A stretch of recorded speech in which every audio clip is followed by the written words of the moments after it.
ፉደይል ብኑ ዒያድ አንድን ግለሰብ አገኘ። አንተ ሰው ሆይ እድሜህ ስንት ነው አለ። 60 ዓመት ያላቸው። አንተ 60 ዓመት ሙሉ ወደ አላህ እያቀናህ ነው እንዴ? ደነገጠ። ልደርስ እኮ ትችላለህ አላህ ዘንድ። ያ ፉደይል እና ሊላህ አለ። ታዲያ ምን ላድርግ አለ። በቀረሁ ዕድሜ አስተካክል፣ ያለፈውንም ይመጣውን አላህ አስተካክል። አሚት ሞት ለትልቆች ብቻም አይደል።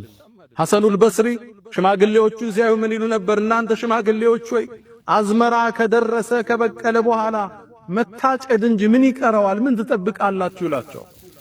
ወጣቱ ደግሞ እንዳይዘናጋ ሽማግሌ እስከሆን ፋብሪካውን እስክጨርስ ፎቁን እስክጨርስ ቢዝነስን አቅጣጫ እስካዘው ብሎ እንዳይዘናጋ ለወጣቱም ዞር ይሉና እናንተ ወጣቶች ሆይ አዝመራ ለምርት ሳይደርስ ውርጭ እንደበላው አይታችሁ አታውቁም እንዴ ይሏቸው።